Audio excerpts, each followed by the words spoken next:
Grand Rising, good people. Grand Rising. Hopefully, y'all can hear me. We got a little bit of a different setup today for a few different reasons. A few different reasons. Is it still on mute or was that before? Yeah, I don't know what's up with this platform. You got to keep resetting everything.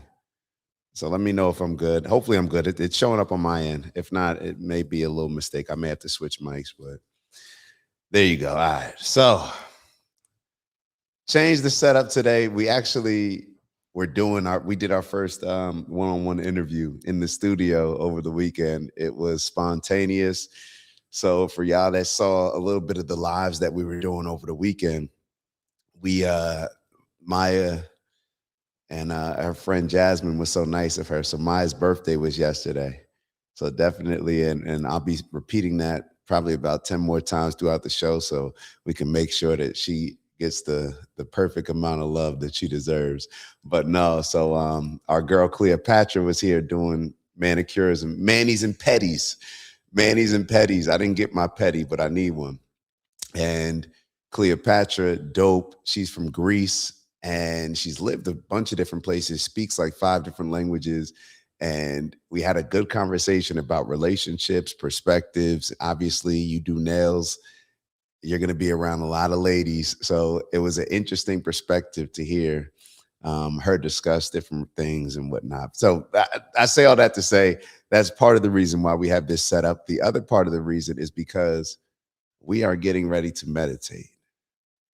We are getting ready to spend the first half of the show meditating. That's what we are finna do.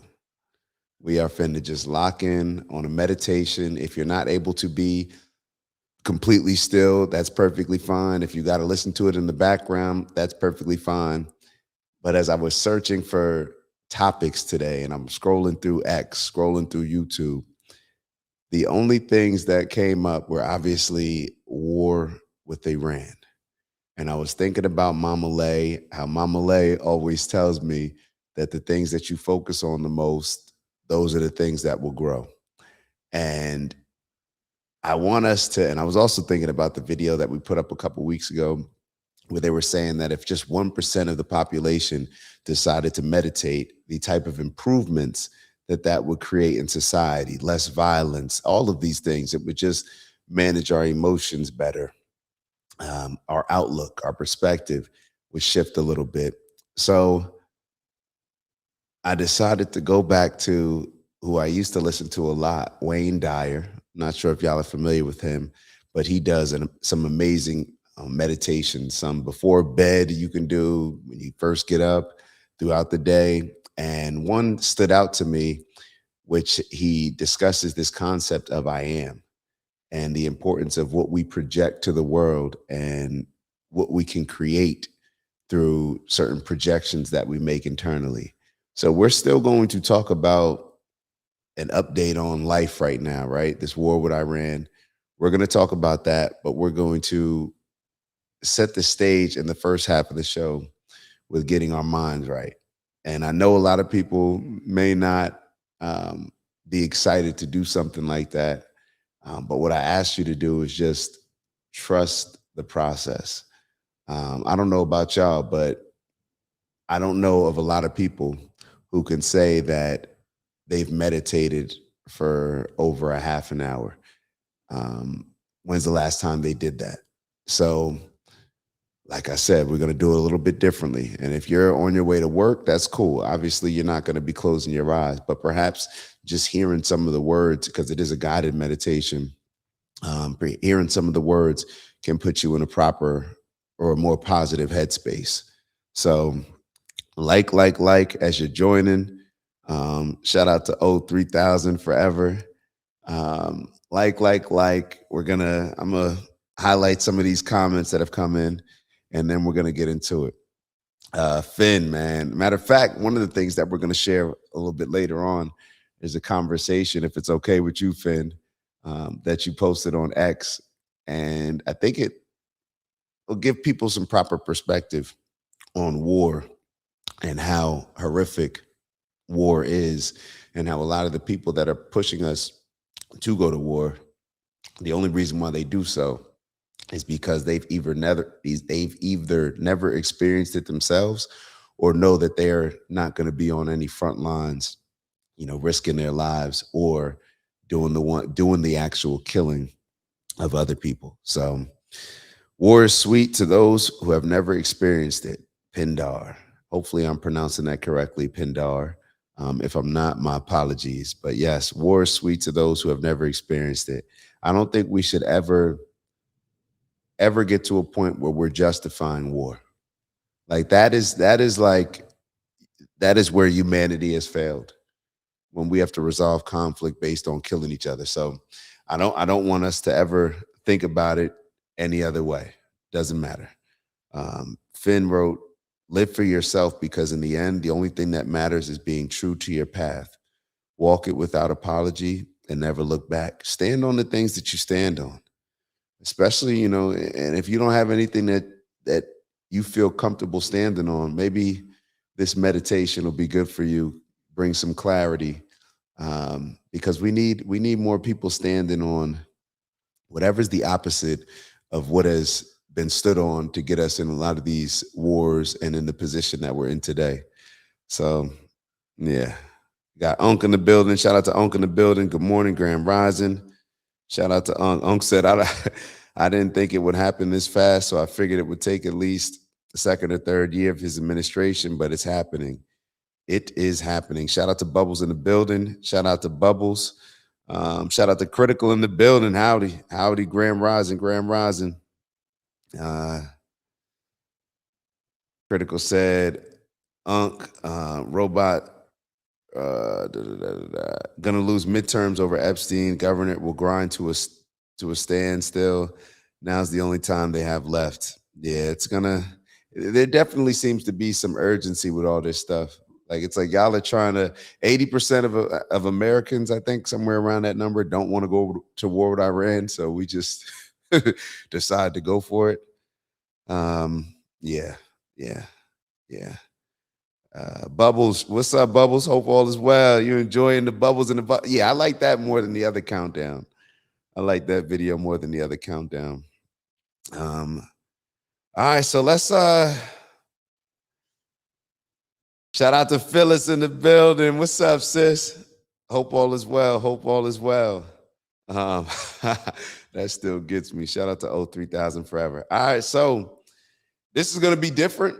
Matter of fact, I had a positive outlook on this, still have a positive outlook on this.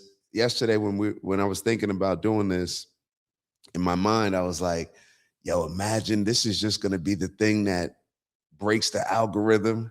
We're gonna have everybody in here meditating. It'll just grow. People will just be in a meditative space, and not it'll be a little bit different than what they're expecting, but we'll have like 1,000 people on here, and it'll be something game changing, life changing, and it still will be that. I don't know if it's going to be that today, but it still will be that. And even if it's not reflected in the numbers that are showing up in the group chat, I think it'll be compounding power with the people that we do have here deciding to meditate. And maybe this is the one where you want to share with a friend. Maybe you know a friend that could use some meditation. Maybe you want to drop it in the group chat. Whatever you decide, it doesn't matter to me, but we are going to meditate. So if that's not your cup of tea, I totally understand.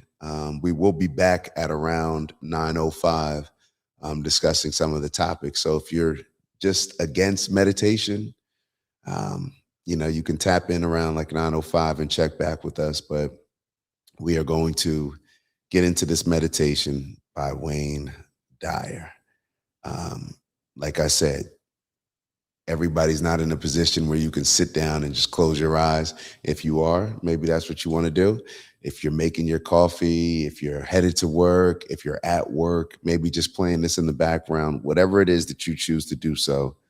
I think that at the end of this meditation, we'll be in a much better place than we are now. So let me share the screen. It's not a sexy background, but like I said, it's just more audio. So Wayne, he'll give you a little bit of an introduction. to what he does, and then that'll set the stage for the guided meditation. So without further ado.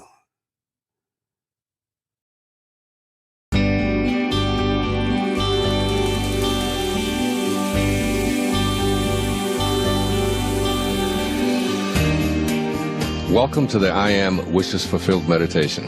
My name is Dr. Wayne Dyer, and I'm very happy to offer you the opportunity to meditate to the same divine sounds that I use every single day of my life. I discovered these sensational sounds while doing research for my most recent book, which is called Wishes Fulfilled, which places a real strong emphasis on the significance of the words, I am that I am.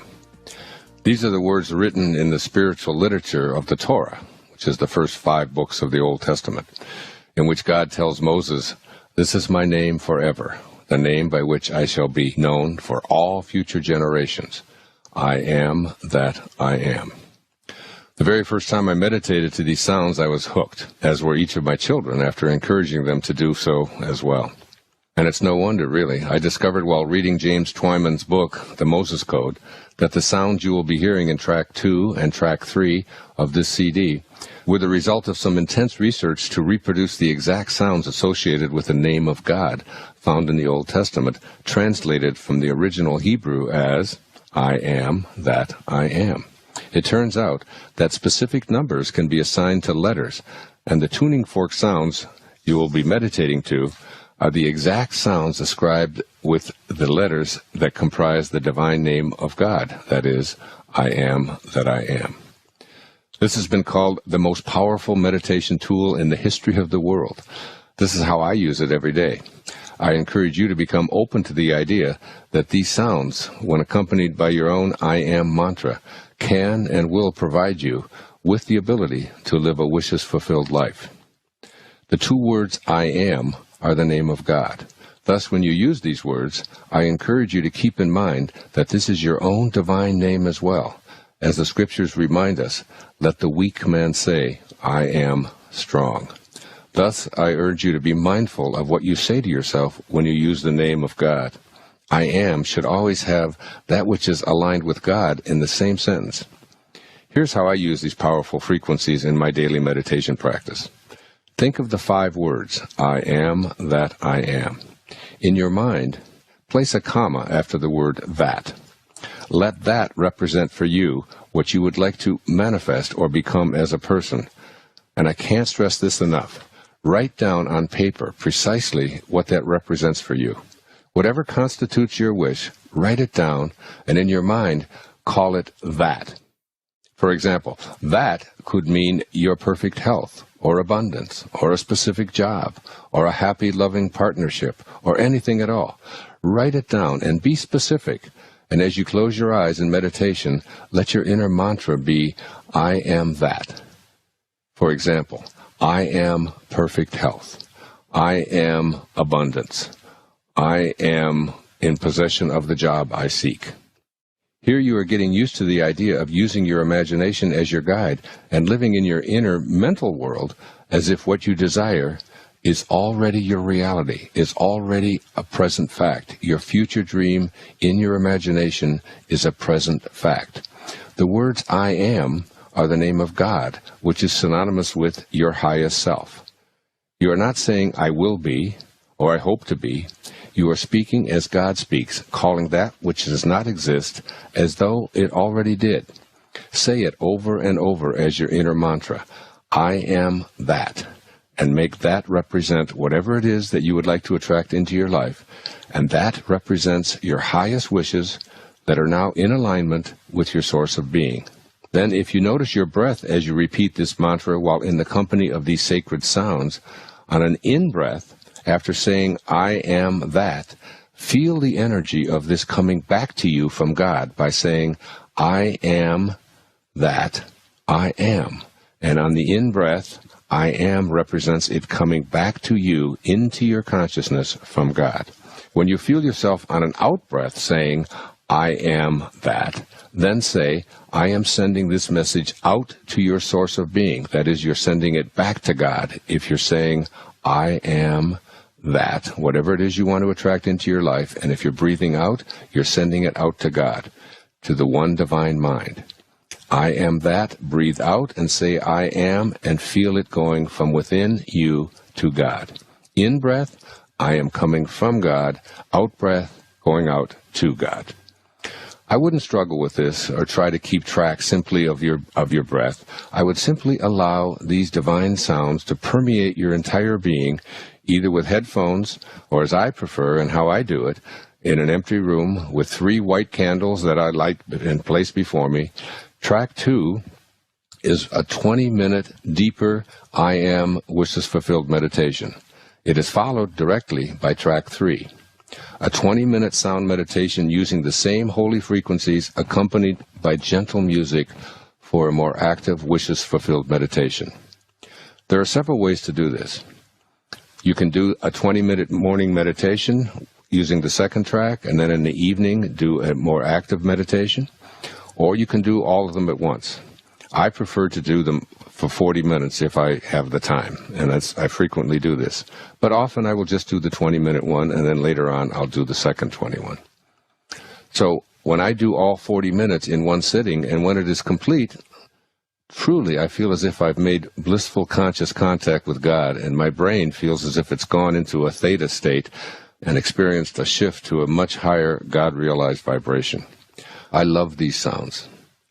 I truly feel totally at peace, almost as if I'm wrapped in the arms of God when I do them. My brain feels different. I feel as if I've made conscious contact with God. It's one of the more beautiful sounds that I've ever encountered in my life. And I'm grateful to James Twyman for having put these beautiful sounds and discovered them in his research for the Moses Code. I encourage you also to read Wishes Fulfilled for an in-depth explanation of how to use your I Am awareness for a clearer understanding of how all of this can be put to use into your daily manifesting practice. Treasure your moments in meditation while absorbing the sounds that correspond to the divine name of God. I am that I am. May all your wishes be fulfilled.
So I'll try to give y'all a few pointers as we're going through. If you notice my outfit, that's why I'm dressed like a shaman today. But the whole point of this is to focus on that I am and what comes after that.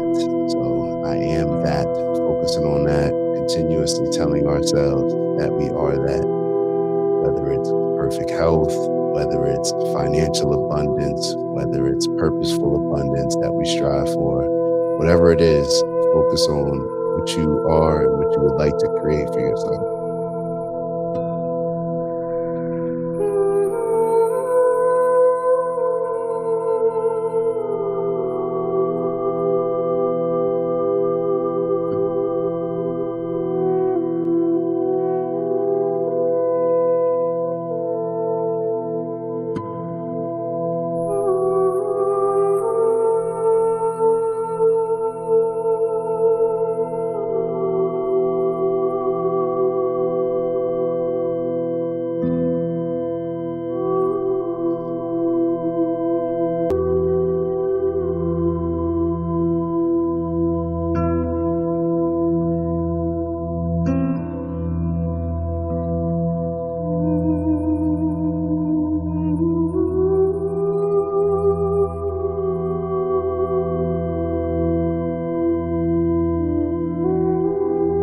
So no difference than what we do at the end of the show. Typically, where we're focusing very intentionally on every inhale, inhaling positive energy.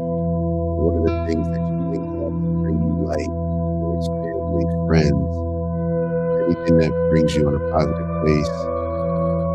And every exhale, releasing any bit of negative, limiting energy.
So for all those that may just be joining, just give a quick reminder, just giving a quick reminder, we are doing an I am meditation. So I am, which is channeling our inner light, our godly consciousness within all of us to project the things out from an internal space to eventually create the reality that we seek. Positivity, all the things that bring joy to us, bring a light to us. That's the focus, especially during these times that we're living in. Just make sure that we're not just getting caught up in what's on mainstream news, into the chaos, fear mongering. We want to remind ourselves that we are in control of creating the reality that we seek. So when you say those words, I am, whatever comes after that, that is a declaration to the world, and more importantly, yourself. And now we're projecting that energy out, so you can expect those same frequencies and opportunities to come back.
If you're in a place where you can close your eyes, where you can use your imagination, that's amazing. But even if you're not, even if you're driving to work, dealing with traffic you may be dealing with, just hearing these sounds, make sure that you relax, make sure that you're taking it in, and make sure that we're concentrating of create.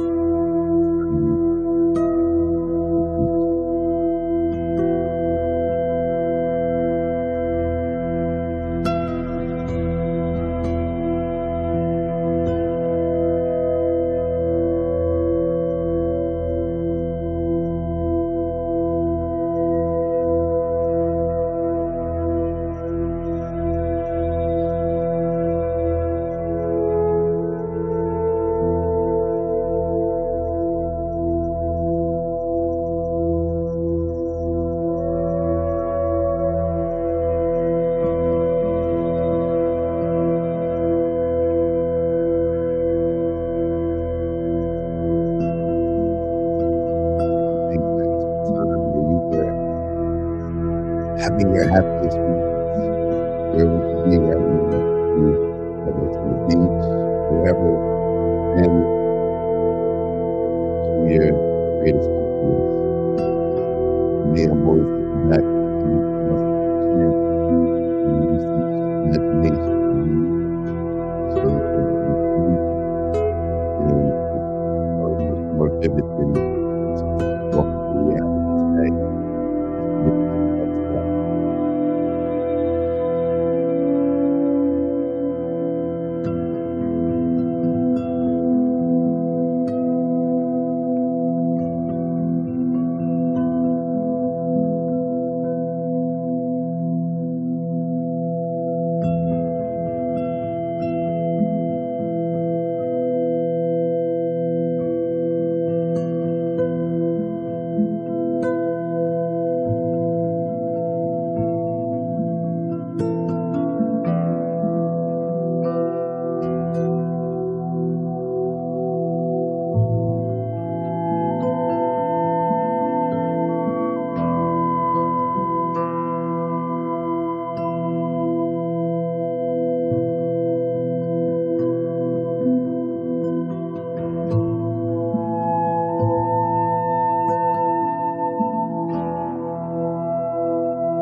All right, so real quick, you ever think about Peter Pan and like what was the hidden message behind Peter Pan? Like think about it from this standpoint.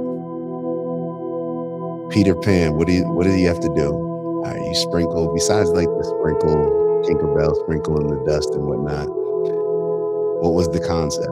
It was if you think positive thoughts, you can fly, you can soar. But if you can't think positive thoughts, you stay in the same place that you are, a lower frequency, rather than being able to fly and reach a higher frequency. Perhaps that's what the lesson was behind it. Or maybe I'm just going back the meditation.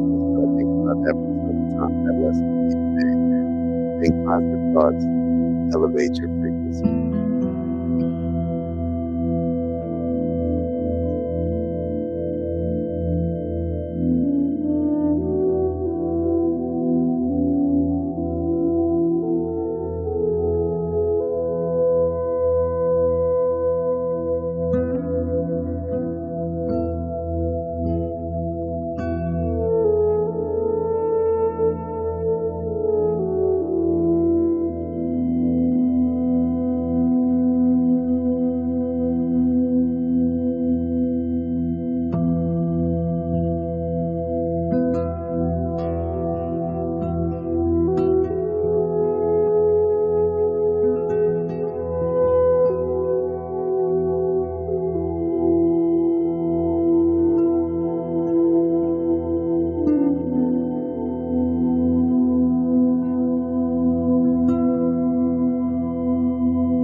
Maybe think about if you were to create a life for yourself, what would that look like?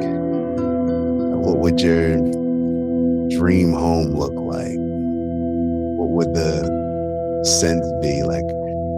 I don't know about y'all, but when I meditate, it gives me the biggest return when I'm thinking about all my senses. My imagination, my positive experiences. It's like what the candles smell like in the back, what the food tastes like, the sounds, what type of music is playing, all these different things. Be as vivid as possible.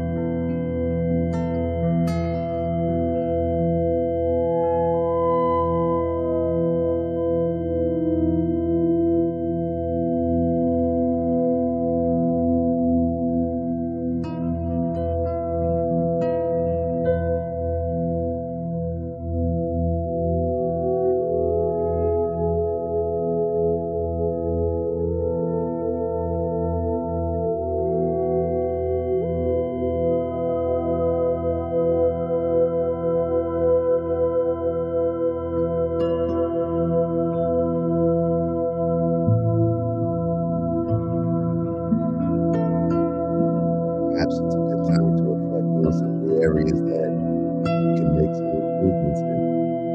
Looking at it from a negative standpoint, dwelling on things that we don't like, things that we need to change.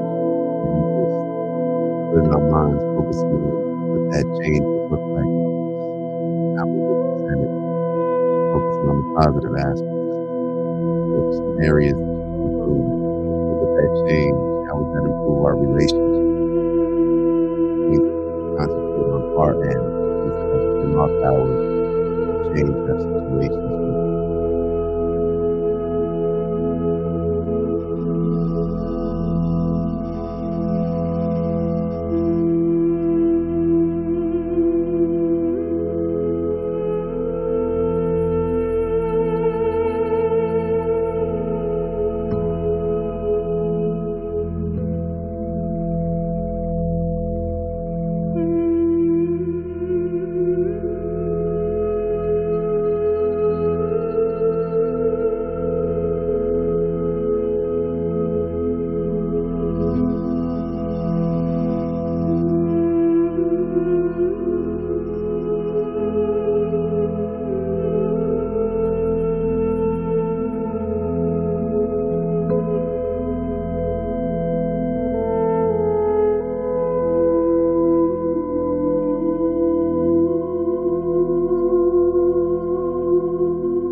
If we had 100% confidence in ourselves, our most confidence, what would we strive to accomplish? What type of life would we be living right now? Maybe focus on those things. Getting back to the most confident version of ourselves. What would you be creating right now? What would you be doing? Would you be working the same job? Would you be the same type of person? All these different things. Maybe just thinking about the world that we can create based on what we strive for and what we settle for. We can meditate on it and turn those thoughts into reality.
we should.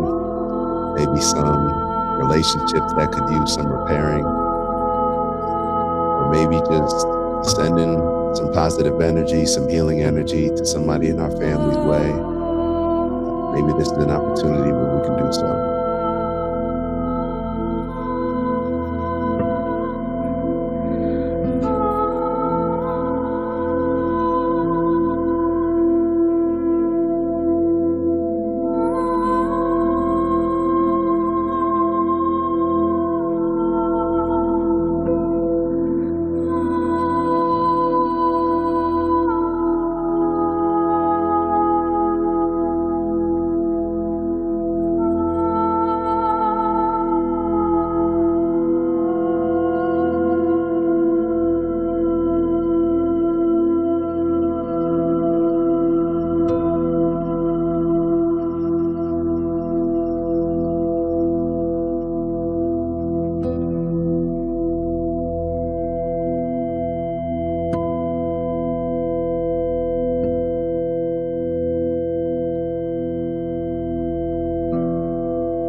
Maybe thinking of some family members that are no longer here with us in the physical form, but just that are very much real though in the spiritual.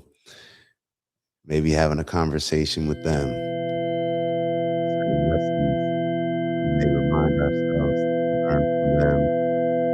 Maybe it's just remembering somebody's smile, somebody's laugh, whatever it may be. Maybe that'll bring some positive energy and some good thoughts to mind.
Maybe take some time to consider what would bring more peace to your life. Think about the people that bring you peace. Think about the feeling that you get being around people that bring positivity into your life. And maybe think about how you can make some improvements in that area. What does peace even look like for you?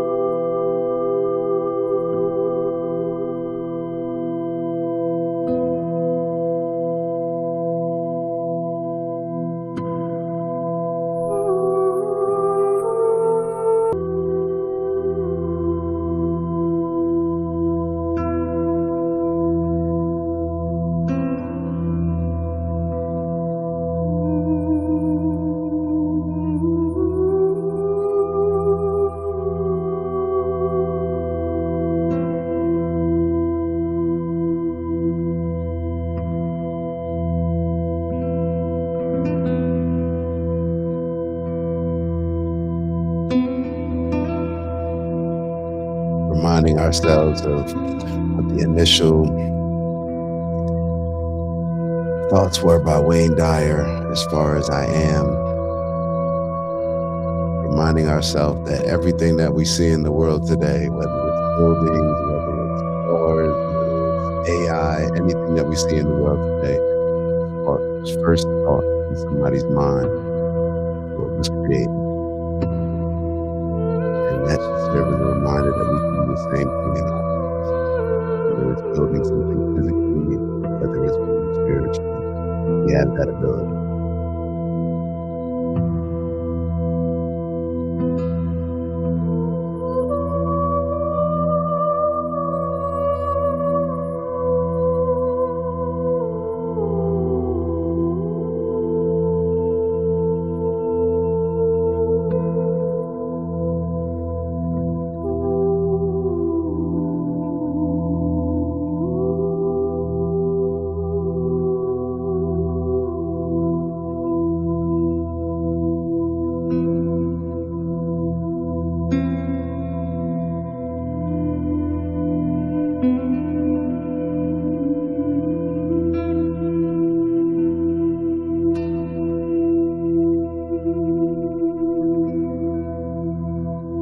For a lot of us, it may be hard to fully believe that we are what we say we are, and saying some positive things. Wayne Dyer said that I am that. It'd be hard for some of us to say I am a positive person right now. Whatever it is, unpack that internally, figure it out. Maybe just release it. Maybe release all those limiting thoughts and understand that whatever you weren't yesterday, you can become today.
Back to a time in life where things just flowed, didn't seem hard. You were excited to wake up. You were excited to live. More optimistic. You thought higher of yourself. Confident. All of these things.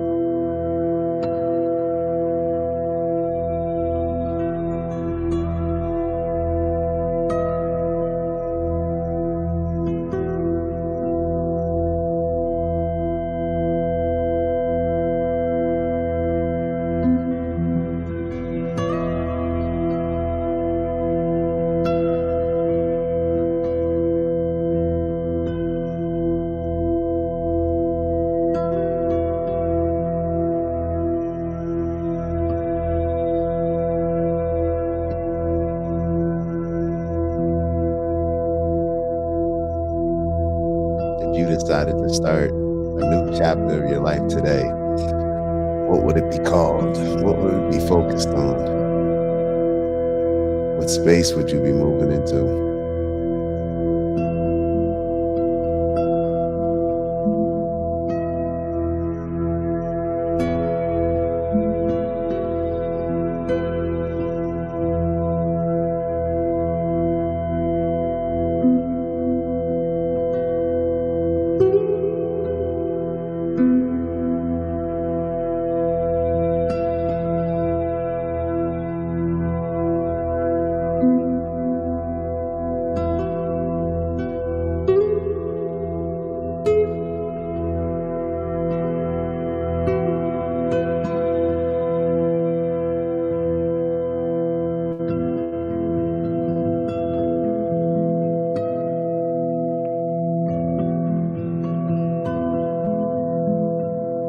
a lot of us are sitting at our places of work, maybe questioning, maybe asking ourselves some questions about, you know, what would be our dream situation, our dream job. Not to take away from what we're doing right now. Maybe the thought is to be more intentionally focused on how you can bring more value to the job that you're currently in. Also asking yourself, if you could do anything right now, what would it be? What would that look like? The steps would you have to take to get there? Maybe have a honest conversation with yourself as you are willing to do those things in order to execute and bring that to fruition.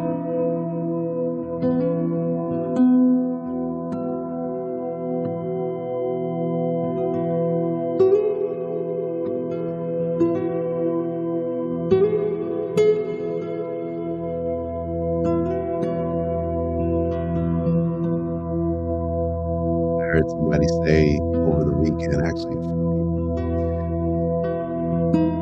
was a little brother of mine. He reminded me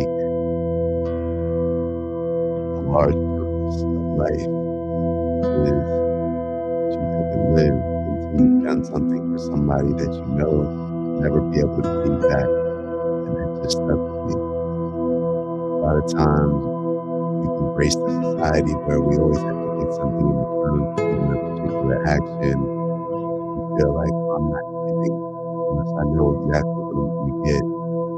Perhaps we're limiting ourselves in a lot of ways.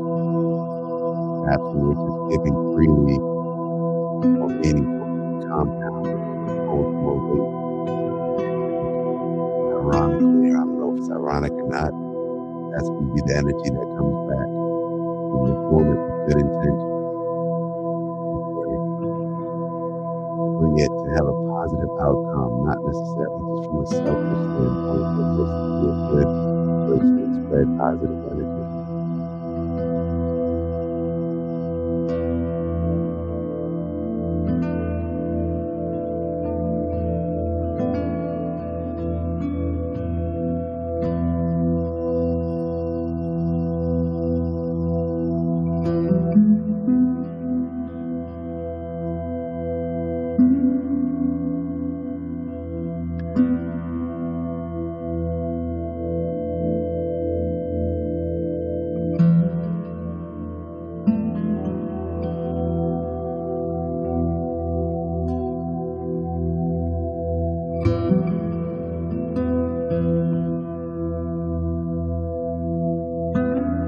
Some areas in our lives where fear has crippled us and prevented us from living life to the fullest, striving for certain things that we know we would like to attain, we'd like to create for ourselves, for our family.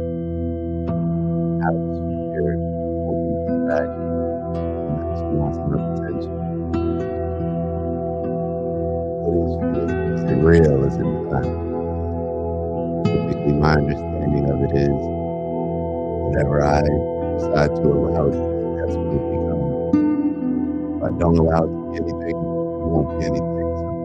So, what is fear? What role is fear playing in your life, in our lives?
times I told us to think about a projection of life that we like, but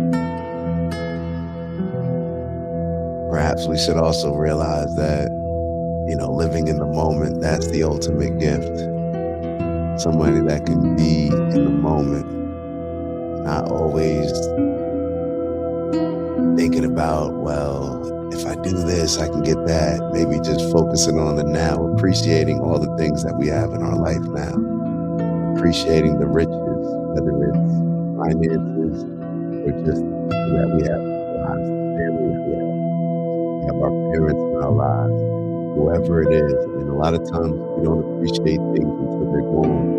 Maybe we can shift that mindset to remind ourselves we shouldn't have to have to leave our lives for us to appreciate how much we love it and how much we cherish it.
Last time we used our mind to heal our body.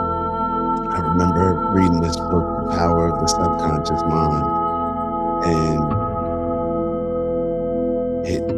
it's like we can send directions to our body, repair this, repair that, just by focusing on certain things. Your shoulders bothering you, some people's back may be bothering you.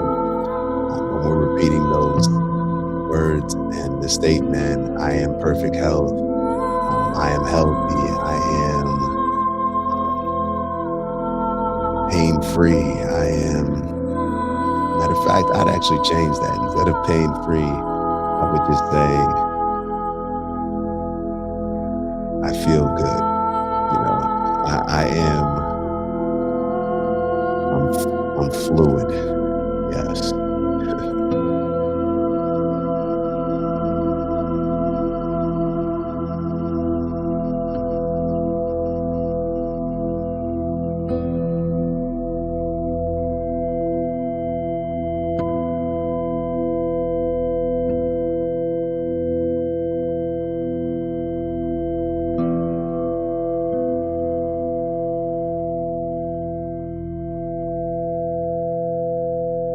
A lot of us may be entering new chapters of our lives that we may feel were outside of our control, and that may feel like taking a couple steps backwards.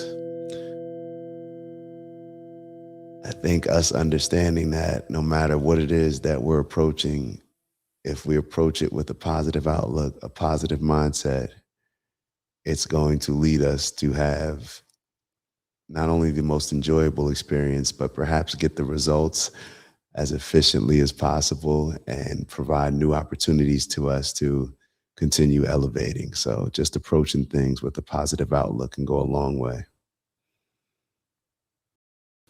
Wow. All right, let me get in full shaman mode. That 40 minutes went by pretty quickly, but I guess slowly, you choose how you get out of your meditative state.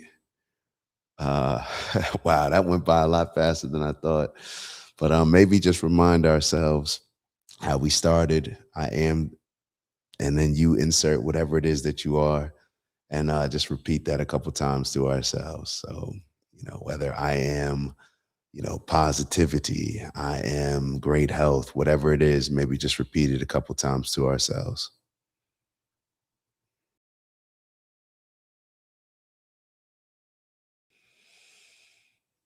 Whew. All right.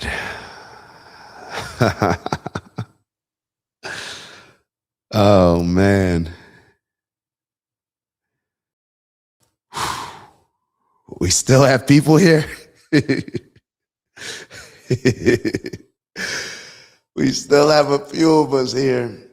Um, yeah, I initially wasn't expecting to be going through it with y'all, and I don't think that I was guiding it. I think we all guided it for ourselves, but hopefully we got something out of that. Hopefully we got something out of that, and I think that's part of the making sure that we're balanced, that we're able to have these type of experiences along with all of the conversations that we have on the realities that need to be confronted, that we're facing, the ills, the horrors around the world. No matter what negative things are happening, we need to make sure that we're balancing it with positivity and being very intentional with that. So, wow.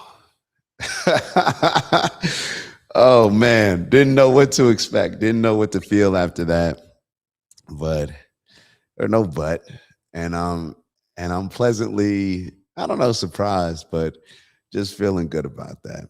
Just feeling good. Now, hopefully that can shape, at least direct us when it comes to having a lot of these conversations, to make sure that we're being optimistic. We're not just dwelling on, war with Iran and seeing the world through a Mark Levin type of Lindsey Graham type of perspective. There's nothing wrong with seeking happiness, nothing wrong with seeking peace. Matter of fact, if you're not seeking those things, then perhaps there's some internal conversations that need to be had. So, um, where do we go from here? Where do we go from here? I guess, you know what? I think is a good place to start for us, if it's okay with my big bro Finn.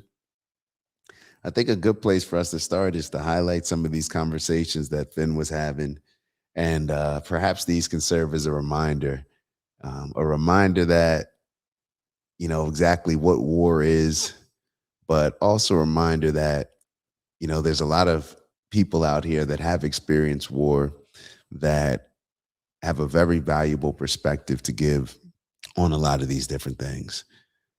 All of us that haven't experienced war, I mean, I can remember, we say certain things, in sports where you'll draw certain maybe relatability or, certain connections, I should say, to war, where it's like football is like, we're in the trenches. No, it's none of that. Like, it's still a sport. No matter what the risk of injury is, no matter what the risk of, having a few concussions, it's just not that. War is not sport or anything like that. So I want to share a couple conversations that I found very helpful, just looking at. And you always being so open about expressing these things, Finn, I think it goes a long way. I rely on you and Steve heavily when it comes to shaping my mind and shaping my perspective on a lot of just what we see going on throughout the world. So I'm always appreciative of your feedback, and you know what it really is. Uh, and I hope this doesn't come across the wrong way, but it seems like people that, how can I put this? Um, it seems that people that understand violence, that understand war, that understand weapons, let's say, have a greater level of respect for the outcomes of all these things or the capability of a weapon, where a lot of people who may not have certain capabilities, where almost like you see certain people that have, let's say, been bullied their entire life. They almost have like an urge to bully other people. We've seen certain situations like that where it's like people that are very capable of, let's say, defending themselves or have experience in a lot of these things. Um, Critical, this may be you as well, not to put anybody on the spot, but it seems like a lot of times those are the people that steer us towards peace the most, or that are not the ones that are trying to stoke the fire, rather than a lot of these other people who have never frontlined any war, who have never been involved in any type of military action or anything like that, but they feel like they benefit from it. They'll push people towards it, and they don't have a respect for perhaps human life the way that a lot of other people may, when you've been in certain situations where your life is on the line. So I always appreciate the perspective. That's what I'm trying to say. So let's take a look at this. So this was a conversation with Finn and Rawad Chama, and take a look. Hey, brother, just checking everything okay? Where you are with what's happening. Drop me a quick message when you can, bro. Hey, my guy, appreciate you checking in. All okay for now. Is the family okay back home? Woke up to strikes on Lebanon. Spoke with Mirielli yesterday, but that was before Israel started hitting Beirut in the south. Family's okay.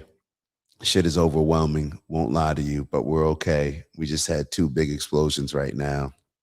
What new ones? Not the palms in the airport hit. Like, this is people's reality. And what's sad about it is a lot of times, we're in America. I'm right now sitting out looking at the water, and I don't feel threatened by any missiles. I don't know of, I've never had to experience sirens that go off where you have to take cover for bombs or anything like that. And I don't ever want to experience that life. And I don't think that we should take it for granted just because we're not actually the ones going through that. I don't think we should take perhaps the influence that we can have in steering away from those things. Nobody should have to experience these things. Just heard a story of, I think, two schools with over like 100 girls that were killed by a strike. Like, that's not a casualty of war.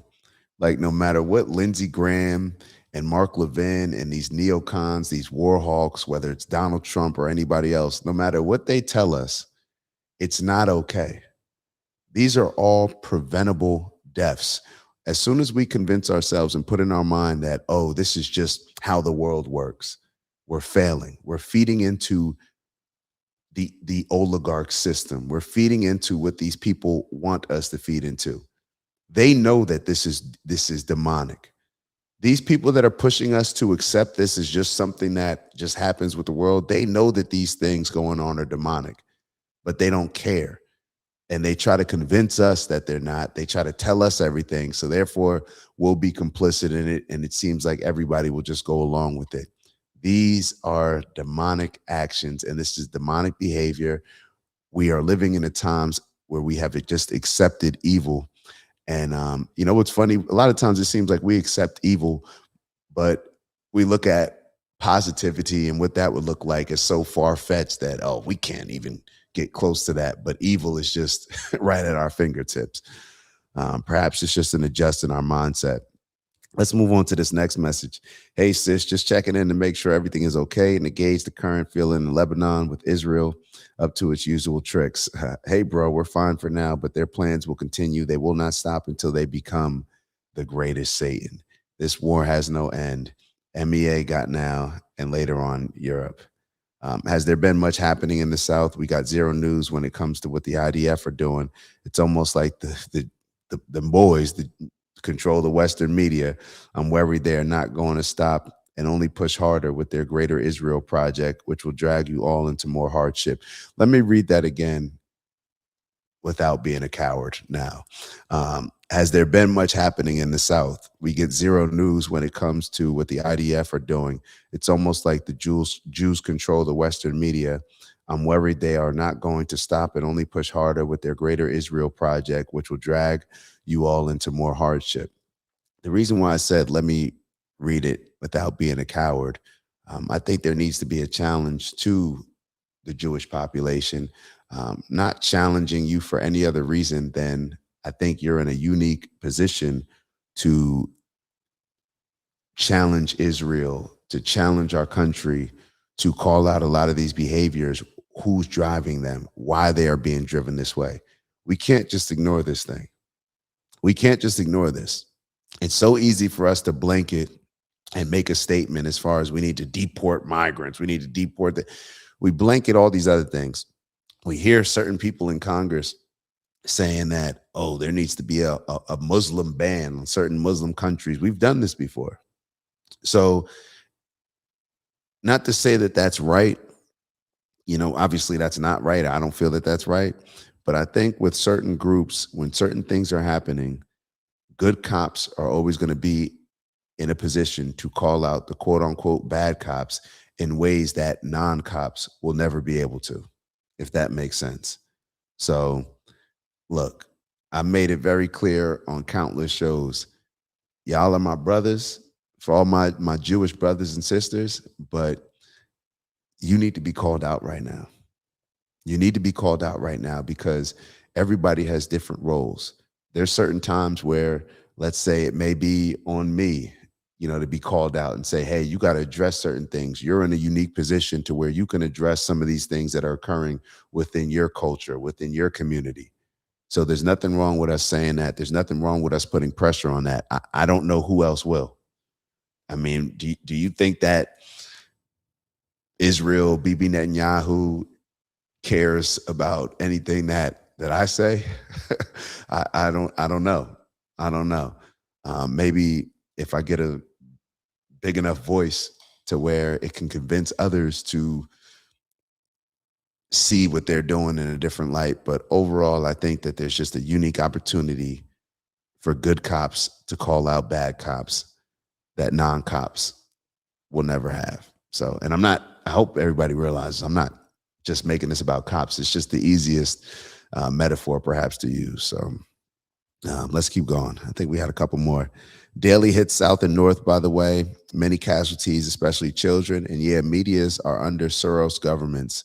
It will become harder. Their plans till 2030. As for now, wait and see after March 3rd. The bloody moon and all things are written in their books of Talmud and dark sorcery. Wish all people are aware and awake. If people resist all their plans, they will fail. But all is written. John's book of Revelations. We have resistance here and proud to be one of them, as well as my children. Even if we're going to die for the sake of our beliefs, we will. Even if we're going to die for the sake of our beliefs, we will. And I hate to make it so dark and grim, but if the devils and evil are willing to die to push the things that they're pushing, perhaps there is only one way of combating that. And not saying that we're pushing for anything like that, but what I take away from that is we just need to have the courage to stand up for what's good, the courage to stand up for what's positive. Deep down, all of us know. All of us know. When we hear certain people that are cheerleading for wars, when we hear certain people that are trying to justify and rationalize how, there's going to be casualties of war, and as long as it's not an overwhelming amount of casualties on our side, then that means that it's a good thing and the war turned out in our favor. I think we need to adjust our mindsets. I think we need to adjust it. Let me read the rest of it. Well, if that happens, sis, I'll be coming back up out of retirement and gearing up with you. Give my love to the family. You're always in our thoughts. Yeah. Yeah. So just some, like I said, I appreciated you putting these up, big bro. I got a lot for them. And Finn wrote, hold on, I'm sorry. I'm sorry. I missed that. I was looking at the other screen. So Finn wrote, and for context, she is Christian, not Muslim. I'm sorry. So you're talking about this message exchange with Marielle was before the airstrikes on Lebanon last night. Wow. See, I didn't even know that there were airstrikes last night. I didn't even get that update. Her messages this morning were that of worry, but conviction. Yeah. Yeah. We're going to figure this thing out. We're going to figure this thing out. And there was actually a video that we may have played before that I want to show. I'm going to show what I actually referenced as far as the schools and what happened with the elementary schools with the girls. But I also want to play a couple other videos, one with Charlie Kirk and also one with Jasmine Crockett, just to serve. The one with Jasmine Crockett is just to serve as a reminder that Republicans and Democrats, it's the same thing. It's the same thing. So let's start off with the one that I was talking about with the schools. I hate to put a damper on anybody's morning, especially after morning, anybody's AM, especially after the meditation. But like we said, we got to have the balance. We got to be aware of what's going on. We got to be aware of what tactics are being used against us. So that way we can make sure that we're not getting caught up in those same things. So let's take a look at this video. All right, we got it on the screen. We have hit 2 children's schools. We have bombed 2 children's schools. 63 dead children, girls, little girls dead. Their mothers waiting for their daughters to come home. They sent their daughters to school on the belief that there wouldn't be a war because there was diplomacy going on, that there wouldn't be a war because Marco Rubio said he was traveling to the region on Monday. So they sent their girls to a school. The girls were in school and we bombed it. And we bombed another one. There's 100 girls buried under that rubble being dug out now. Girls that will not survive. This is the horror of war. But what I'm trying to say is, at least when I was involved in the bombing of the Amaria shelter, we did our damnedest to make sure that it was a military target. We were wrong, and it haunts you forever. What in God's name could lead us to bomb 2 girls' schools? I'm involved in this. I did this for a living. I know you don't make those mistakes.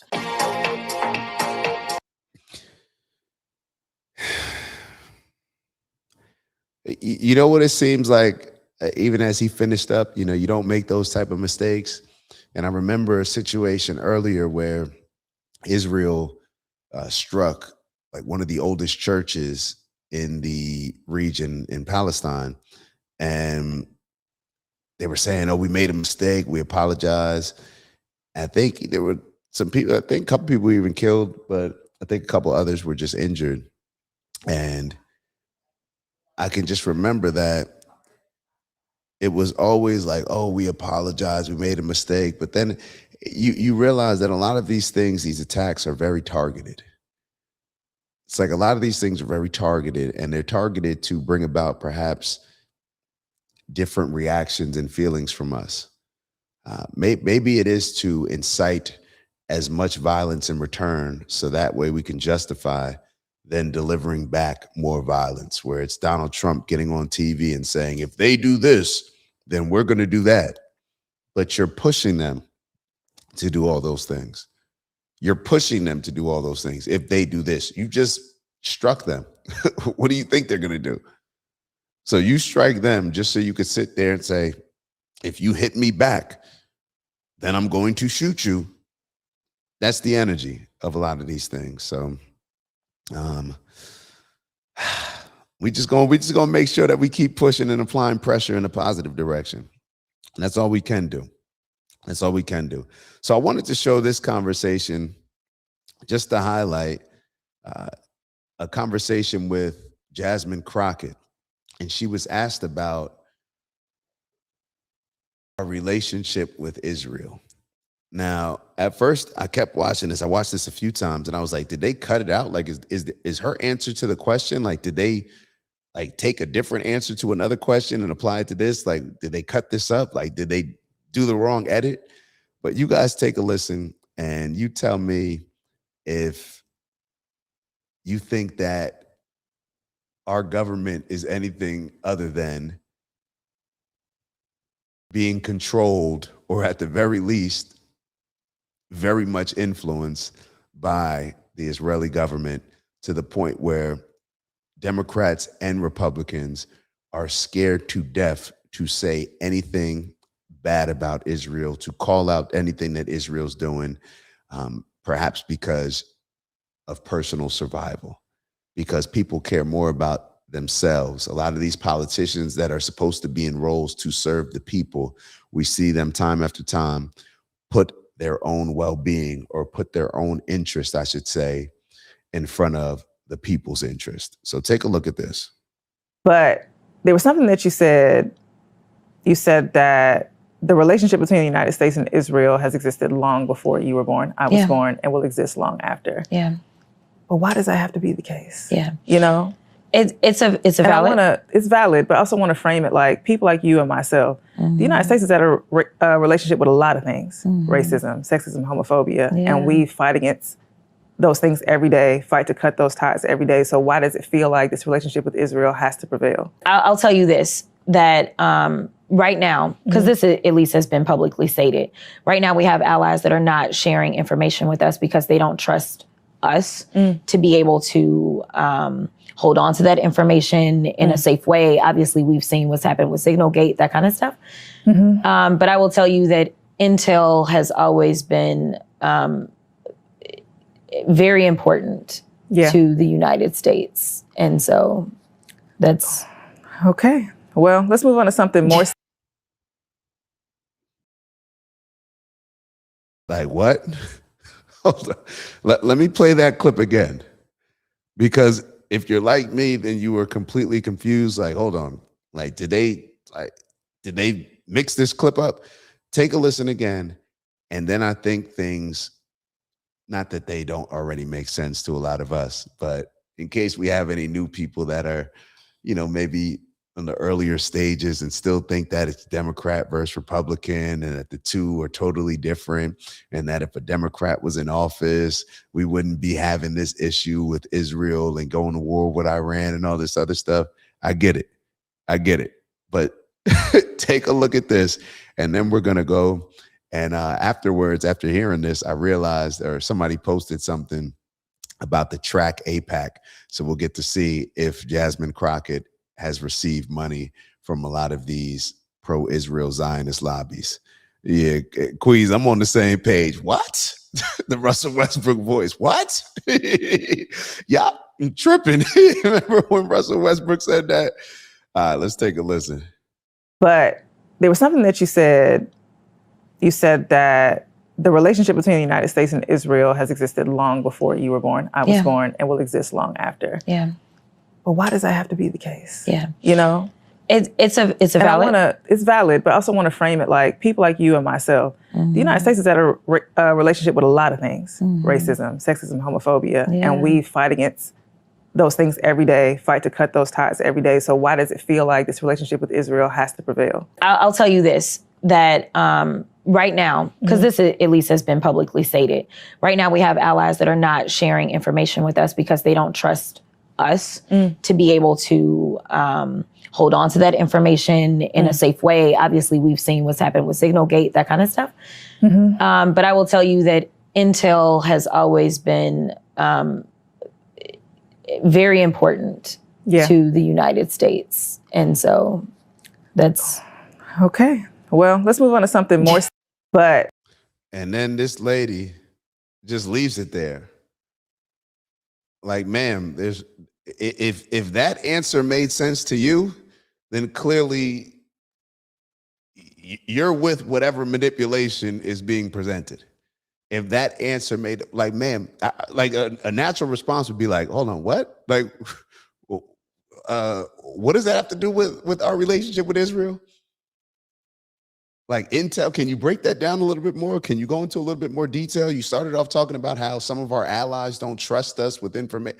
And then you start talking about Intel is very important. And then she just stops as if she made a point. Like, yeah, so yeah. Like, you didn't answer the question. You didn't even come close to answering the question. And you had to know that no matter how many times you flicker those eyelashes, that people are going to hear this and sit here and say, she is making no sense. But then when I looked at some of the comments, of course, I go to the comments. Hold on. I'm going to show y'all exactly what I did. Oh, I scrolled down. And then what do you see? It all makes sense. It all makes sense. And I was sitting there talking to Maya, and Maya was like, she ain't even getting that much. She ain't even getting that much to be acting like that. So she's received $86,000 from these pro-Israel lobbies and their mega donors. Shout out to Track APAC. Shout out to Track APAC. Follow the money, right, Queez? What does Queez always remind us? Follow the money. Whoever pays you, that is who you work for. And if we understand it from that mindset, or if we have that understanding, then it allows us to see other things perhaps a bit clearer. It allows us to see other things with a lot more clarity when we understand, oh, they're getting paid to say this. They're getting paid to say this. They're getting paid to not say this. Whichever one it may be, they're getting paid for it. So it's very clear. So while we're sitting here bickering between Democrat and Republican, while they play and act like they're on different sides, when the real questions are asked, we see that they are all on the same page. It's just that they all have to appeal to different groups. So therefore, they answer the questions in different ways, whatever aligns with, okay, who's my audience? Who do I need to appeal to? What is consistent with what I've been telling them? What's inconsistent? How can I formulate an answer to this that doesn't have me looking crazy, even though she looks crazy, but to a lot of her followers, the people that likes her, the Vonses of the world. I would love for Vons to be in here. I wish Vons was on here. Y'all know Vons, he loves Jasmine Crockett, but I guess to certain people, it's not going to make a difference. But to others, people seeing this, more and more people, if you're being real with yourself, you're going to see certain answers like this from a Jasmine Crockett Democrat and realize, like, damn, there would be absolutely nothing else done, nothing different, depending on who's in office. Now, that may be, people may hear that as a cop-out, so let me be very clear. We should concentrate on Donald Trump. Donald Trump is the president. He's making these decisions. It's not a good enough answer to just sit here and say, well, the same thing would be happening if Biden was in office and da da da. Yeah. Based on factual evidence that we have of them never asking for a ceasefire when it came to Israel and Palestine at the height of a lot of these things, yes, I can understand that. That makes sense. But we have to just be very intentional and focused on it. Trump's in office. Trump represents our government. And really, that's all it is. It's different ways of representing the same people. That's all Democrat and Republican is. It's just different ways of representing the same thing. They have their agenda that's going to get done. Why? Because the same people are paying both. So therefore, the same result is going to happen. We know that. The same result is going to happen. They just have different methods of appealing and bringing it to fruition. That's how I see it. But I may be wrong as well. So I may be wrong. But yeah. And like Big Bro Steve said, like you just accepted that nonsense. That's the scariest part. That is the scariest part. So when and observing all these things, what makes it so scary is think about how long this has been going on, to where we see like how many 60 Minutes interviews, how many things that we've heard on TV, on mainstream news outlets, how many, like for how long have we been listening to a narrative that is shaped and curated to have a certain result that completely manipulates us and completely indoctrinates us to see things a particular way in order for us to justify things, whatever evil that a lot of these people want to commit throughout the world. It's been a very long time, And just like 80% of people right now, compared to maybe like, could you imagine us going to war with Iraq if 9/11 didn't happen? Probably would have been a lot harder to convince the public, to convince we the people to go forward with that. So common sense, what needs to happen if a lot of Americans are not with this war, and the powers that be, these oligarchs, you think they're listening to us? The only thing that they've shown us on a consistent basis is that they do not listen to us and that they're going to follow through with their agenda no matter what. So with that being understood, that 80% of Americans are not with the war in Iran, what did they try to do? They tried to create chaos and propagandize us with oh, we got to free the Iranians. That's what it's it's the leadership we don't like, but we got to we got to help those people. We got to go over there in another country. They got 90 plus million people, but we, America, because we're so great at regime changes, because we're so great at even working in coordination amongst our own government officials, right? We have Donald Trump working hand in hand. You got ICE working with the police, right? All these things. We're so great at what we do.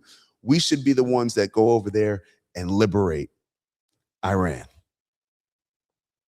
They're going to get whatever it is that they want done. So they just need, or would prefer, more of us to be on board with it, because the more we're on board with it, because the mob is fickle, then the more they'll be able to do, the more land Israel will be able to take. And we know that it's an urgent time for Israel, because with the tide shifting with America and less Americans having favorable opinions on Israel and what they're doing in that region, they know that this is a unique time, a once in a lifetime time, perhaps, in order to push through and take as much land and conquer that region and control that region. They know that the time is now for their Greater Israel project. So a few things may end up happening. They're going to escalate things back and forth. I would not be surprised if something happened to an American in one of these countries, or if something ends up popping up in America where it's like, oh my God, and then we just start blaming one group or another group in order to justify, okay, now it's okay. Wait, you telling me they attacked America? Oh, nah. Now it's time to attack them. We know how this is going to go. We've been conditioned with Old Testament eye for an eye mentality rather than turn the other cheek Jesus covenant. They know that as soon as something happens, we are going to be ready to strike back, throw all principles, throw all previously constructed thoughts from a logical standpoint out the window, understanding what's going on, understanding the chaos that they're trying to create. We're going to throw all that out the window and be cool with striking. And then the same thing with Iraq, 10 years later, 15 years later, maybe sooner, we'll sit back and say, oh man, maybe this wasn't a good idea. And a lot of politicians will be bashing the politicians that made the decisions today, and we'll be bashing them. But then they'll already be trying to get us into the next conflict, because war is money, war is control. It's control based on fear. It's control based on a lot of other things. But war is money and control, two things that people in power seek the most: power, money, and control. The power is the same thing as control. So two things. All right, let's keep it moving.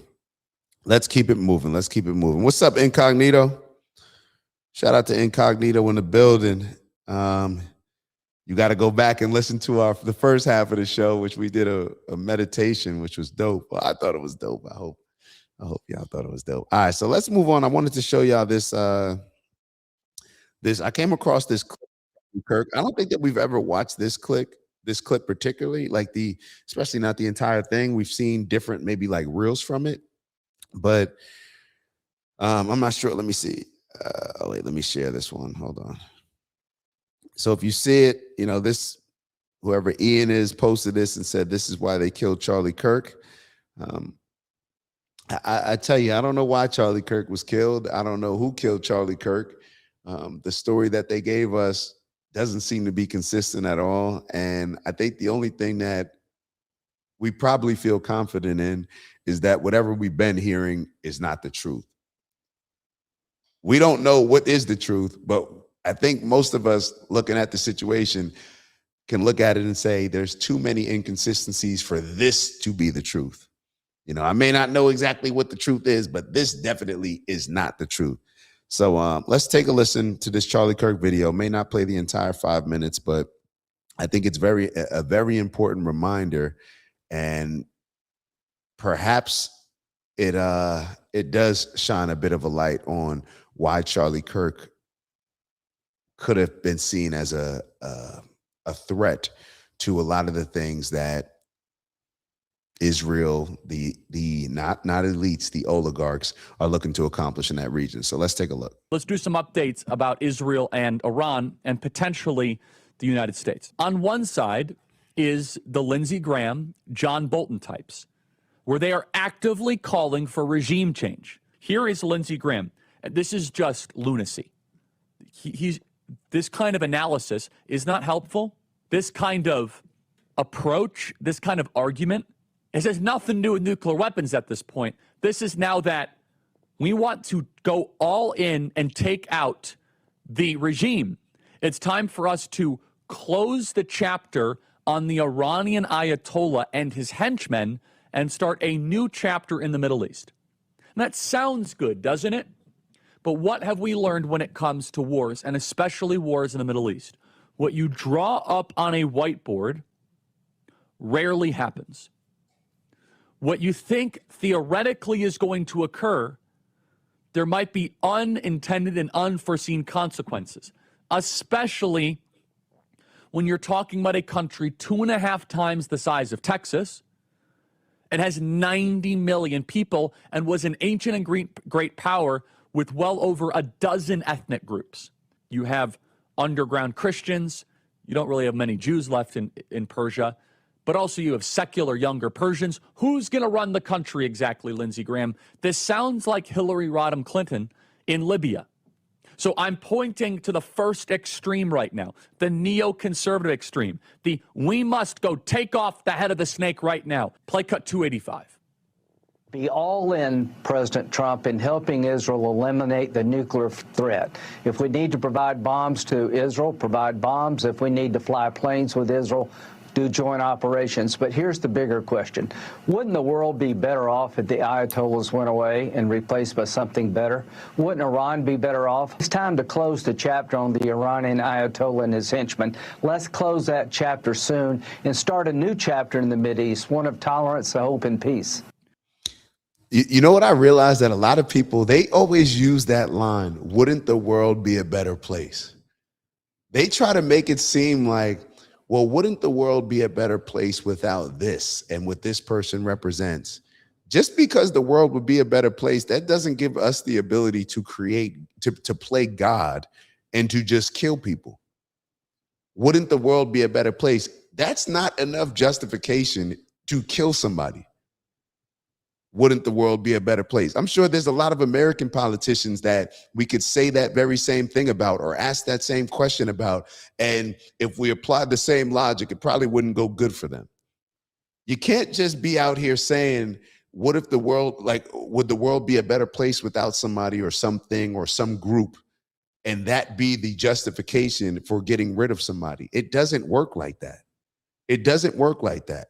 But perhaps that's their same logic when they look at a lot of other things when it comes to our country.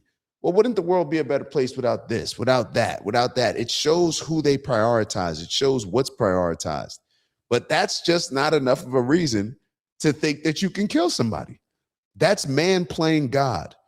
That is man playing God. If the commandment is thou shalt not kill, you don't get to pick and choose because in your mind, the world would be a better place without this person existing, that they shouldn't exist. That's what we're seeing. That's what we're seeing. Let's keep going. Okay, that sounds good, but that's pathologically insane. I'm sorry, it is. How do you know it's going to be better? Yeah, the Ayatollah is awful, but maybe he's one of the few guys that can keep that country together and not have a 90 million person civil war. Lindsey Graham is so consistently out of his mind, it's hard to even comprehend. Iran is hugely diverse. It is a massive country. Do the people agitating for war even know that? Because be clear, regime change is war. Just to understand, regime change is not like changing the head coach at the Chicago Bears. It's not how it works. It's not like a clean transfer. Typically in the Mideast, it's very messy, creates a quagmire, and then there is civil war. Do you understand how large Iran is? It's massive. It's a very big country. It's mountainous. It makes Afghanistan and Iraq look like a cakewalk. Just look at this beast of a country with all the different regions, all the different dialects, if we could put that up on screen. And then you have a major refugee concern of Mohammedans that will come to Europe and endanger more Christians and Jews, and Mohammedans that will come to America. No, that is wrong. So that is one extreme. The other extreme to I want to look America. at that map real quick.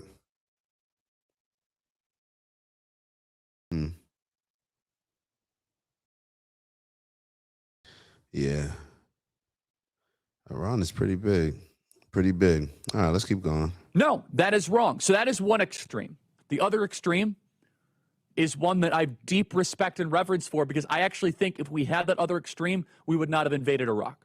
This other extreme is philosophically important.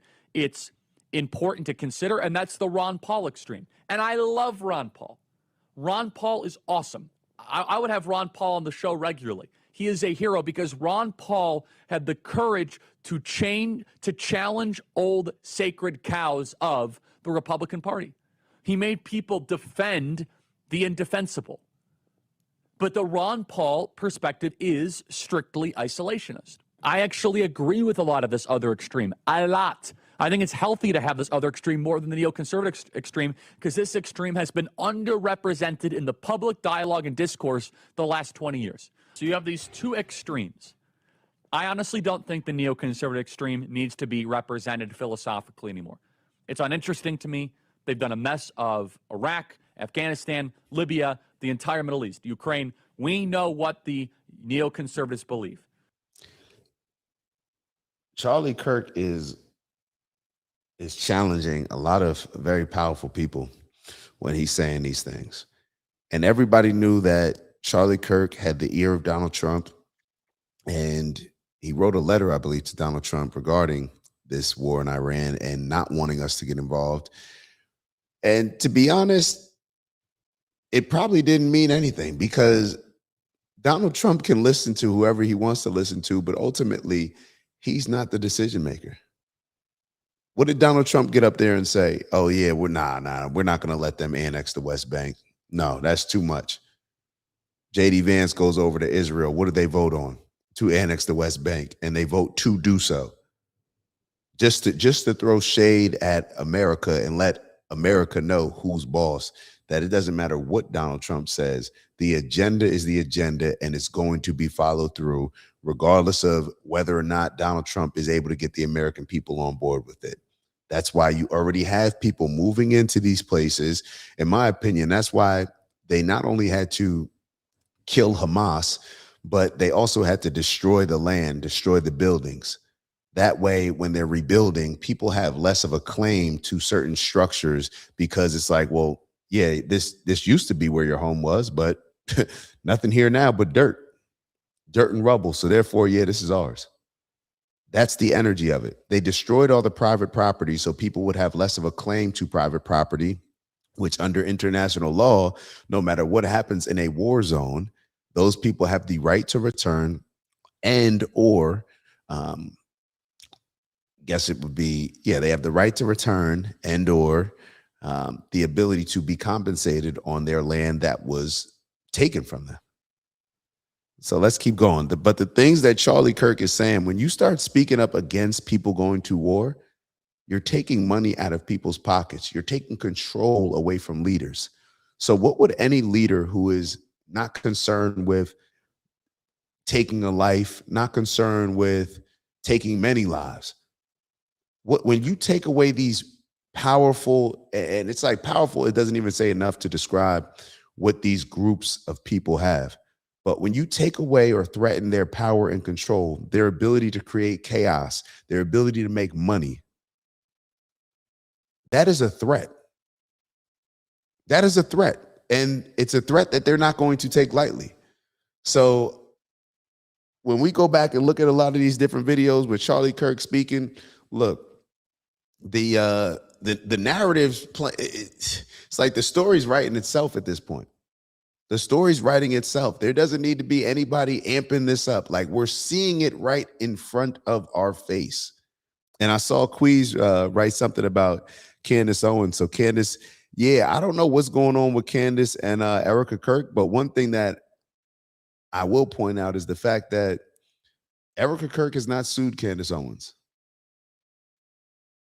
All of these things that people are saying that Candace Owens is evil, and, you know, maybe that is evil for her doing this investigative series on the bride of Charlie Kirk, Erica Kirk. Maybe that is evil. But just because something is evil does not mean it's a lie. And I just want to point that out, that Erica Kirk has not sued for defamation. She has not sued Candace Owens. So I don't know whether if she sues, she's scared of other things coming out that Candace Owens may not be talking about. We don't know what it is. All I know is that she has not sued her. So perhaps that tells a little bit of the story. But let's keep going. I do think hearing out, and honestly, I agree with a lot of the more, I think isolationist is Shout out used to you, as a Abu Hana. pejorative, but let's just say restrained community. Take out the Ayatollah. Resist that temptation. That's not prudence. That's not self-control. That's something else talking. That's a zeal. And that very same zeal got us involved in a pile of garbage in Iraq. It all felt good with shock and awe in March of 2003. We're unstoppable. We're going to take Iraq in a weekend. Turns out, it didn't work that way. A lot of people died. A lot of Americans died unnecessarily.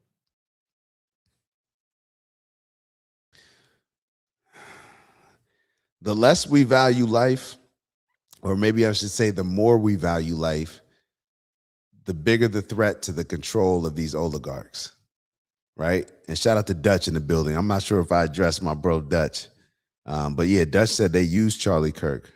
Charlie Kirk was used. And what happens when you get used and you're no longer useful? You get cut, you get clipped. I learned this very early on in sports. When they no longer see you as useful or as useful as somebody else can be, you're not there. There's no sympathy. There's no, yeah, bro, here's a garbage bag. Pack up your shit. Let me get that iPad up off you. Let me get that playbook, and we'll send you your flight details. Thank you for all that you've done. That's that, and I guess I should be happy about, you know, the industry that I was in, because I got to learn that lesson. You know, I'm not laughing when I say a lot of people, when you're in the industry of having a lot of influence over a lot of people, and you're in the industry of politics, I should say, you don't just get cut from the team. You don't just get clipped like that. You get clipped perhaps like Charlie Kirk got clipped. You get clipped perhaps how JFK got clipped. You get clipped perhaps how MLK, how Malcolm got clipped. Fred Hampton, you know, a lot of these different people we've seen that have certain influences that threaten the establishment, and the establishment, like, nobody's above that program. That's the mindset. Nobody's above the program. So yeah, he got cut from the team. Like, that's exactly, he got cut from the team. He was no longer fulfilling the team. It doesn't matter whether you're right or wrong. This is the team's goal. So when you no longer are aligned with this team's goal, you're going to get cut. And we don't want you playing for the other team.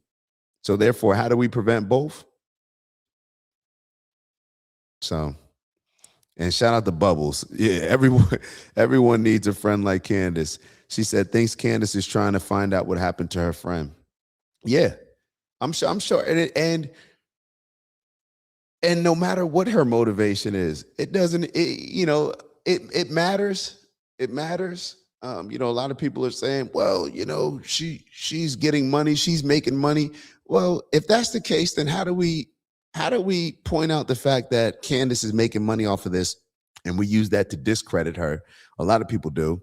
But then when it comes to our politicians being asked if they're receiving money from AIPAC, like clearly, should that discredit everything that you say about Israel? In my opinion, it does. If you're taking money from somebody and then I'm asking you your honest opinion about them, like you're there's no way that you can be objective. There's no way that you could be objective. So, I didn't even realize it's already 10 o'clock. It is already 10 o'clock. Do I want to play this one last video? Hold on. Let's play this one last video. It's a short clip. This is an Israeli historian reminding us on this conflict between, or perhaps the differences between Iran and Israel. Iran and Israel. I always pronounce that incorrectly. Let me see if I can share this tab very quickly. All right, take a look at this. Neighbor. Israel has repeatedly attacked, and Iran has never attacked a neighbor. Israel has repeatedly attacked its neighbors. Iran signed the Non-Proliferation Treaty.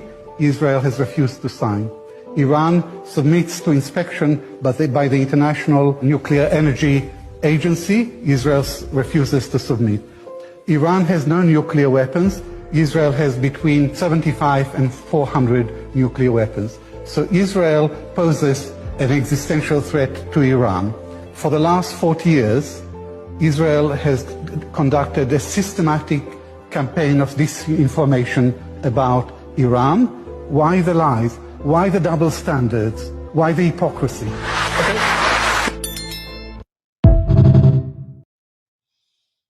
So just perhaps, you know, we got to be able to hear different perspectives and just remind ourselves that just because we hear something that a country or that the news is telling us about a country, it's 99% of the time, it's being told to us with an agenda. It's being told with us to get us to see the world in a very particular way that allows these people to get away with doing whatever it is that they want to. So I guess we'll still do the breath work today, right? We'll still do the breath work. Hold on, we'll finish off because we got to finish off with it. Hold on. Excuse me. Excuse me.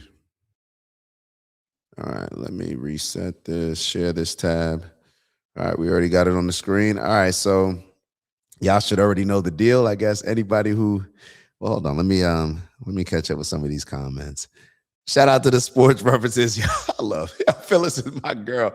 I saw, matter of fact, I'm not even sure if I got a chance to respond to it, but I saw Phyllis write that in one of the other videos that we put up, and she was like, yeah, for the sports references. Shout out to Phyllis. Now, whenever I make a sports reference, I think about Phyllis. Man. And shout out to, I hope Andy, we got to talk to Andy over the weekend. Andy's doing well. But let's see. Dutch wrote, Israel poses an existential threat to America. Yeah, definitely. I don't, yeah, 100%. That's my opinion. Bubbles, that guy is not wrong. It's like you hear all these things and we have to remind ourselves, like, why is Iran so bad? Why is Iran so bad? We have to ask ourselves that. Oh, well, because they did this, they did that, they did this. Oh, well, how do we know they did that? Oh, well, the new, ooh. And then it's like you realize, like, oh, okay, maybe I need to reconsider, my thoughts on this. All right. And the Rothschilds, of course. Yeah, a lot of people involved. A lot of these wealthy people are involved. Turning Point USA is still milking Charlie's death and making millions. I agree. So before we start all that grifting energy when it comes to Candace, let's talk about the grift of, having a funeral that your widow was talking about as the biggest event of the what did she say? The biggest event of the year or something or whatever. Yeah, I don't want my funeral to be the biggest event of the year where you're throwing out merch and selling merch and signing up people to vote. But to each their own. To each their own. Big Bro Steve wrote the eternal question, why the double standard? Why the hypocrisy? Yeah, why the hypocrisy? That's something that we all need to ask ourselves. Why the double standard? Why do we see the things that in this world, especially occurring in that region, the way that we see them? Is it our education? Did we ever learn about Iran growing up? We learned about the Holocaust. We definitely learned about the Holocaust. We learned all the horror stories that came along with that. Maybe we should extend that education that we had growing up to give a bit of a more balanced approach to understanding the controversies in that region. That's what I would like. Dutch said our country is becoming held at economic gunpoint by the Zionist bankers. That's a fact. That is a fact. You look it up for yourself, but I believe that that's a fact. It is treason. It is treason in a lot of ways. Everything that's being told is questionable. That's why I appreciate this channel so much. You're my people. Yeah, y'all are my people. This is why I appreciate y'all so much, because sometimes you could be in this world and feel like, yo, am I going insane? Am I the only person asking these type of questions or having these sort of reactions to certain things that are happening where it seems like everybody else going that way, but I'm over here questioning what are we doing? So definitely y'all help with a lot of that. Yeah, Bubble. Yeah, it was weird at that event. Thought I was going to a memorial. Facts. The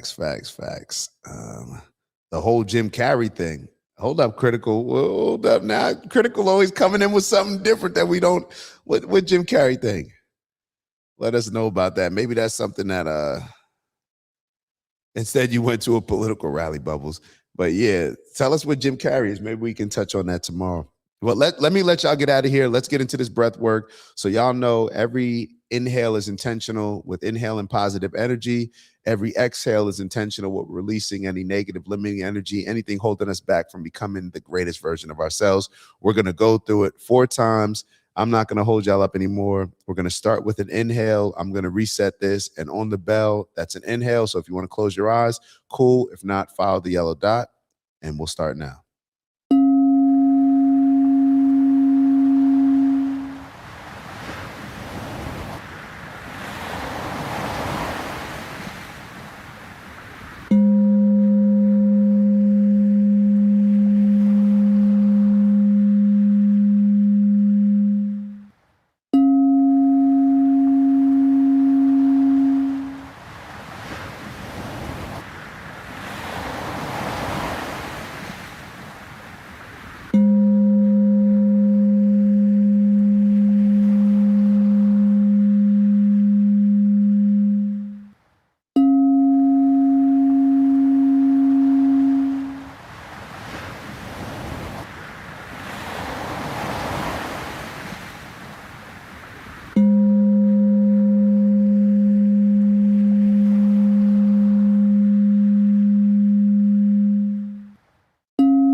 On this next inhale, be very intentional. Inhaling that positive energy. Hold it. And then this last exhale, releasing the remaining bit of that negative energy, anything holding us back.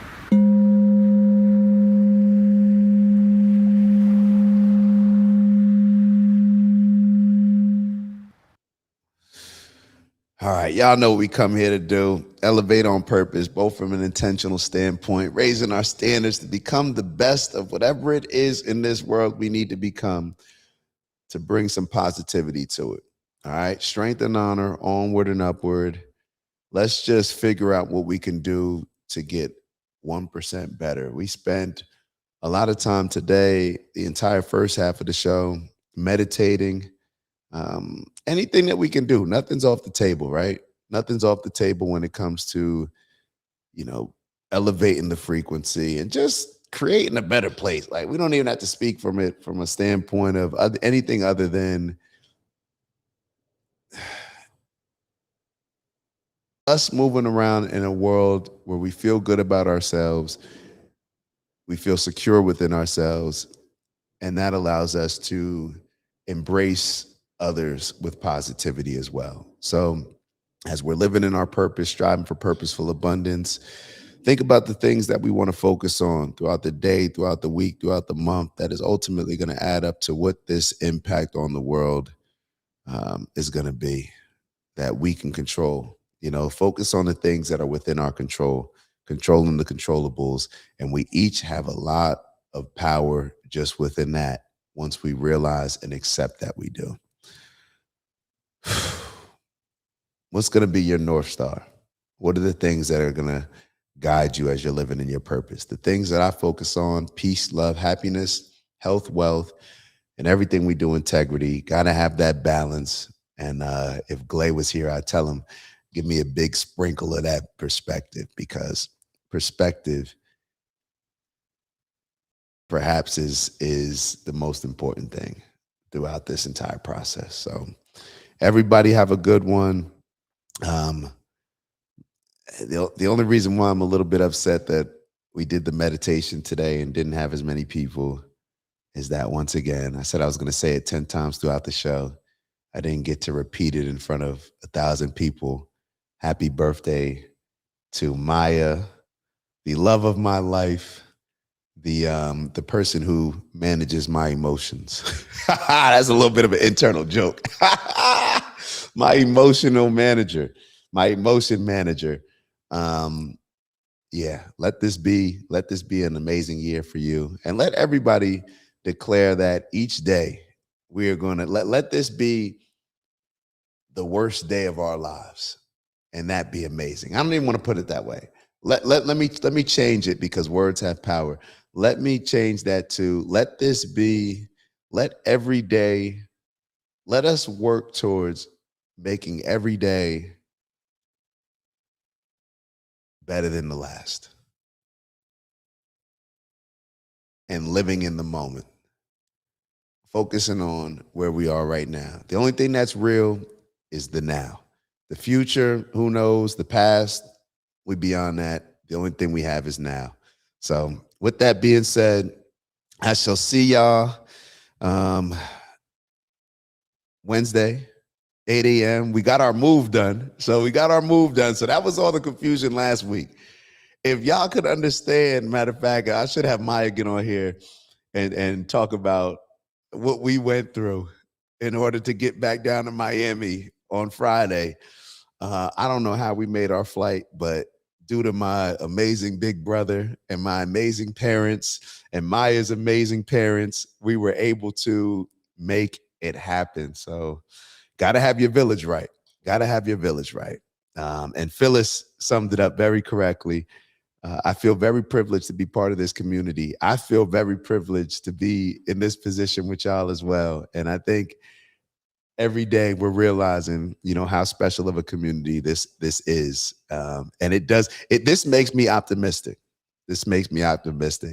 If I move closer, y'all would see the goosebumps. But appreciate y'all. And let me apologize to Mama Lay.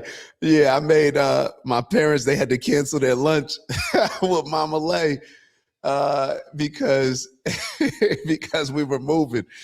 Yeah, Maya and I we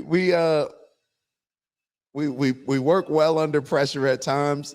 She just ignores my craziness. I'll be screaming and stuff like, like, wow, we last minute with everything. And Maya just will be sitting there looking at me and just continue working. And then somehow it ends up getting rewarded because we end up on one of the most luxurious flights, a new airplane. We sat in the first row, whatever, first class. And y'all know what I mean when I'm talking about luxury, who I'm talking about. I'm talking about Spirit Airlines. I'm talking about Spirit Airlines. I don't know how we ended up getting upgraded. I told y'all need to stop sleeping on Spirit. Yeah, we ain't gonna make this flight. Well, actually, we never thought that, even though I said it. Maya never said it, but I just kind of said it to say, like, to put some pressure on. But we ended up going from that to getting blessed. Being on luxury airlines, courtesy of Spirit Airlines. But Bubbles, you've never been on an airplane? Hold up. Hold up, Bubbles. We got to change this. All right, so Maya and I were talking. We got to start doing some group trips, yo. Would y'all be down for that? Like, and for real, like within the next, maybe like plan it for 3 months out or something like that. Would y'all be down? Yo, we just go travel different places. That would give me life. Imagine if us as a group, we just decided maybe quarterly, or maybe it doesn't even have to be quarterly. We just committed to one time going on a trip, learning different cultures, like eating the food of that place and just having an amazing trip. Like, could you imagine the benefits that would come from getting people with totally different backgrounds all coming together just to have a positive trip, a positive experience? Can we do that?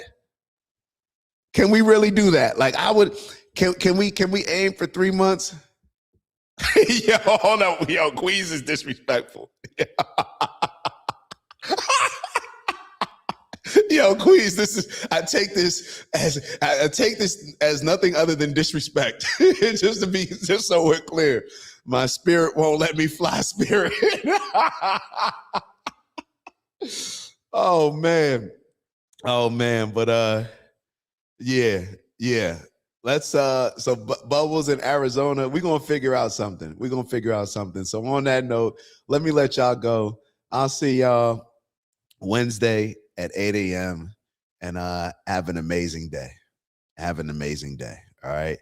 Y'all have a good, yeah, Mama Lay. We be back and forth all the time, but we need to, Maya travels throughout the world. I don't have that many stamps in my passport. I need to get out.